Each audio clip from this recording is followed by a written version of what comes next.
Guys, wanted to put together a full tutorial on how I make my bases. I put together a short one just in 8 or 9 images on Instagram, but this one will actually be covering the full process, watching it live. So I have here, I'm working right now on a repulsor and 3 cyber wolves. So this is the base for the repulsor and the 3 cyber wolves. It's the same approach that I do for large bases and small bases, kind of a rocky snowscape.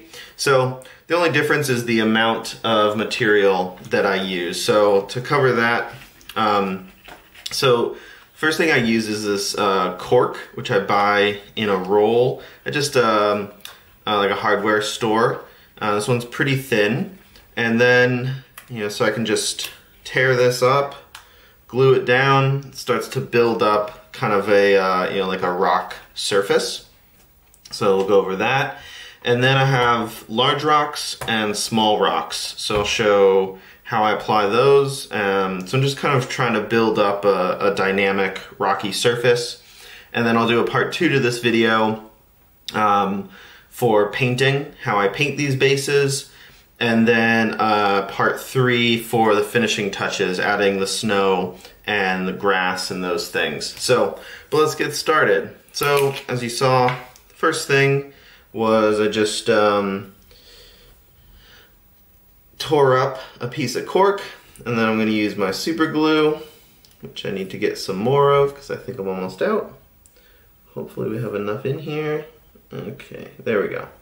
So this is kind of a small piece, so I'm just gonna glue it on here. So trying to create like a random natural scape. On the big repulsor base, I can use much bigger chunks, which is fun. So we'll do that. Another thing to note on the repulsor base, I need to make room for the stand. So you can kind of just place that there as reference. So I need to make sure that there's space carved out for that. So I'll just continue on with these big chunks on the repulsor base. Almost out of super glue. I'll go pick some up.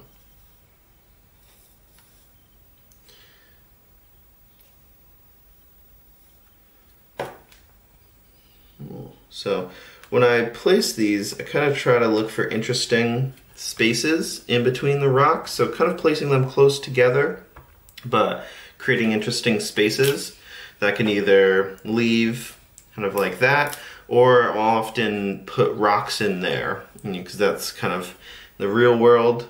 Rocks settle kind of in between cracks and crevices. So let's see, so this piece, go put right here. So definitely on the repulsor base, I can use big sizes, but I do want to vary the size of the rocks. Don't want them all to just be big. So I can also, I know there's enough clearance for 2, so I can put 2 levels of rocks on the base, give it a little bit more dynamic height. So on some of these big ones, like that, and then this piece, maybe like here. Tear up some more.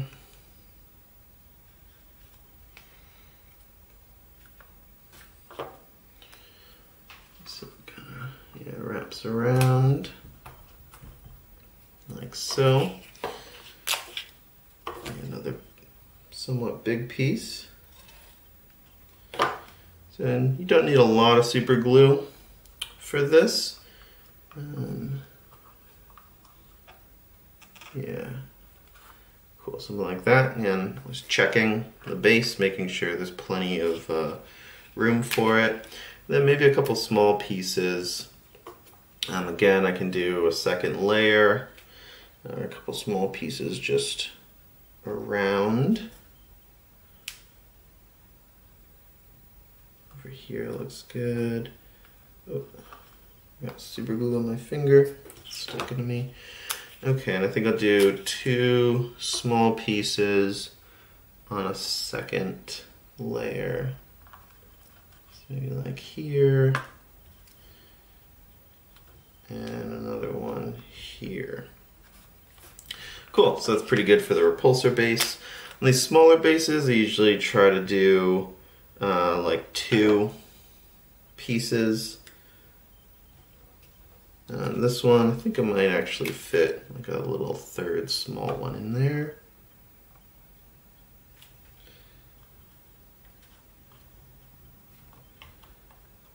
Cool. Maybe a bigger piece on this one. You know, so just trying to vary it, vary the bases, give them some unique character. Really helps the model on top shine. Another thing I often do is kind of put an edge up so that it's not all flat. So on this one, kind of rested it on the top edge there. Maybe I should do that for a little bit on the repulsor base too. Put this little piece in front here. Cool, that looks good. This one looks a little sparse. So what I may actually do is put, you know, like a rock, another layer on that one. That looks a lot better. This is a nice kind of random piece. So, you know, when you're tearing the cork, definitely try to kind of get it to tear in interesting random ways. I think this will put, yeah, put another layer there. And you can always, you know, tear it again. So if it's not random enough, you can tear off little pieces and things. Put that there.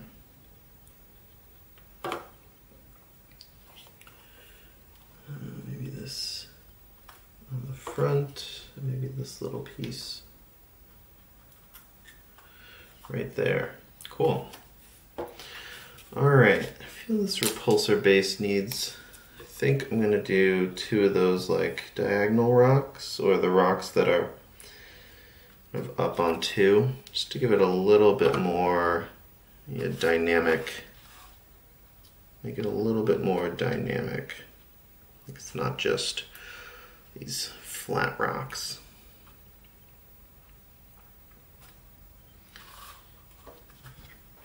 I need a little glue in here.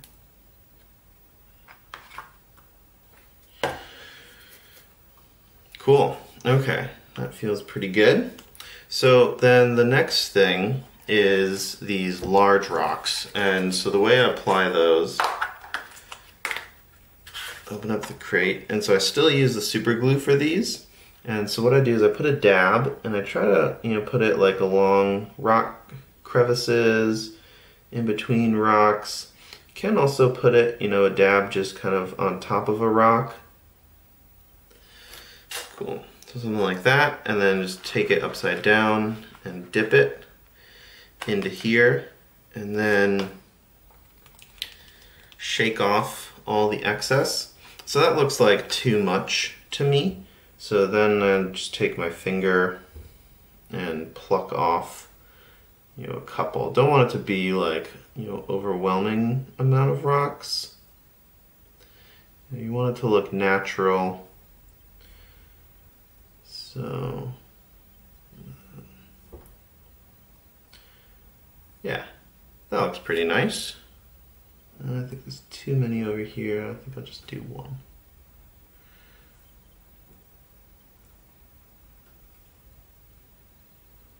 Cool, so that one looks good. Move on to the next one. So I like to put rocks kind of in between these crevices, at the start of the crevices. Take my finger, wipe off this excess glue. I think another one here, here, and maybe like a rock pile on this one. So again, dip it in. And I didn't get many rocks in this crevice here, so I'm actually going to push some rocks in there. Pull some of these other rocks off.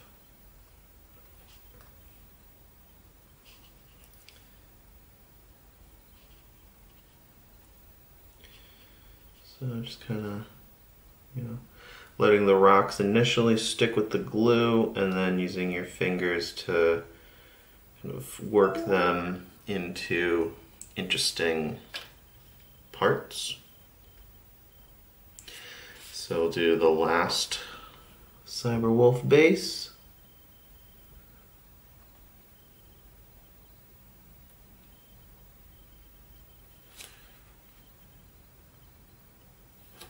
Okay.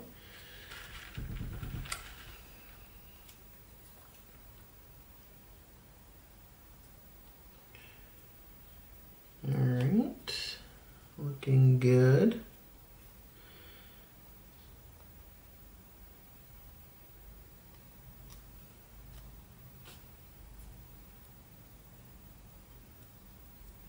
So one thing you also want to look out for is kind of like floating rocks. Because these rocks are glued in place, it can be possible that they stuck to like the side of another rock or something, and so they actually are floating in place. So you want to kind of give them a little push down, make sure that they're all obeying the laws of gravity,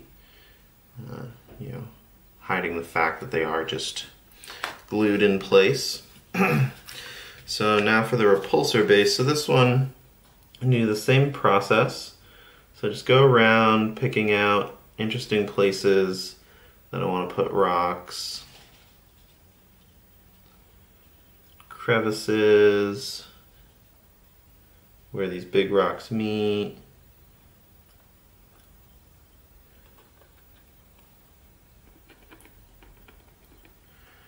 I can use a lot more glue on this because we're going to be putting a lot more rocks on here. So for this one, it's too big to dunk. So what I'm going to do is pick up the rocks and kind of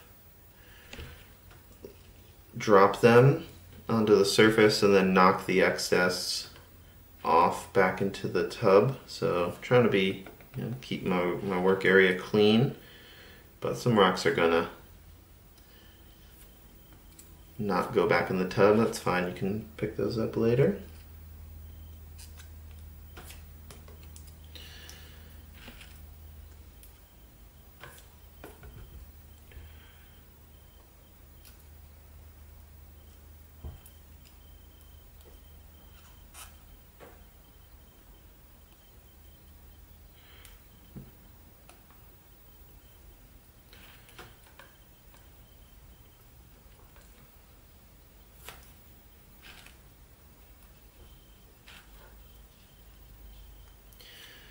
So you just drop them on top of the glue and then give them a little push down. Make sure they have a solid contact. You don't want it to be weak, because when you start dry brushing later, it's going to knock these rocks off. So you don't want that.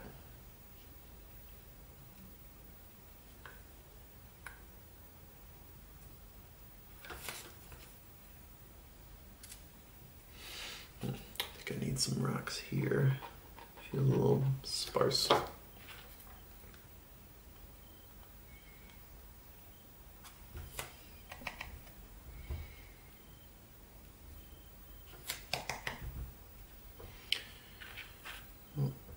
little dab of glue here that I missed. Cool. So that feels pretty good. One thing I like to do is, kind of be aggressive with knocking off the rocks that don't stick. So just hold the base firm, flick it with my finger. So then all these rocks I can just use a brush or something, really anything, to bring them back into the container. Cool, so that's the big rocks. So now we just have the small rocks to do. And so for this, going to be using this Elmer's glue, any white glue. The reason I use this is it's easier to make like a dab of glue, and then also this dries clear, so you can really, you know, you can see it, you can put a lot of glue down to get a lot of small rocks in place, and then it dries clear so you don't have to worry about seeing the glue. So just work my way around looking for, kind of thinking about where small rocks would collect and in crevices and things. And then you can also, just put like some dabs on top of rocks, so that you have like, a rock pile there. So I'll do the big base first since I already started that. So I'm going to use a very similar approach because this is a bigger base. I can't actually dip it. So hold the base at an angle facing into the container, and then I'm just going to drop these rocks on here and shake the excess off back into the container. These definitely get a lot messier than the big rocks, but we can just clean that up, scrape it into our container after again. So I want to make sure I'm covering all the glue. Even though it'll dry clear, I want to make sure I have good coverage. So almost done. So again, this one gets a lot messier. Again, hold the base, and I kind of flick it from the back, knock off all the excess. So that base looks really good now. Very happy with that. So that's just needs to dry, and then I can prime it, and that should look really great. So I'm just going to do the same process with these smaller bases. Oh, looks like I have some excess. Ooh. Has some dried glue. Oh, that's why it's not coming out. I closed it. Okay. Put some glue there.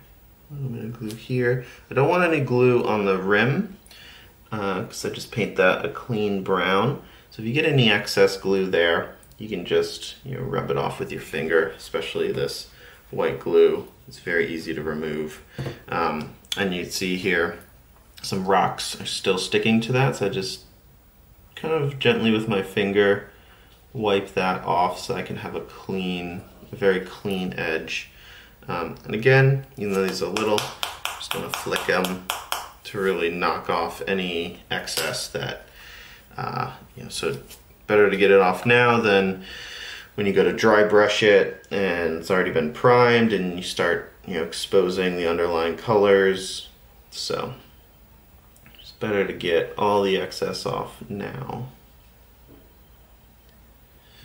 Okay, so that's pretty good. So I'll dip that one.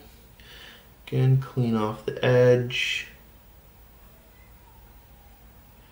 Okay, and then flick the back. So that's good. All right, on to the last one. So I'll put a big rock pile there. Some rocks here. Rocks there. Some up here and here. Should be pretty good. So dunk that.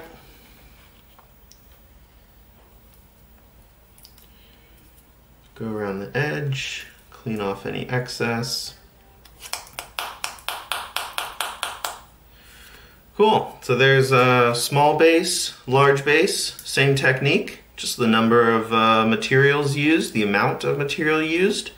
So next step for both of these is to prime and paint it. So keep a lookout for that video, and I'll see you again soon. Peace.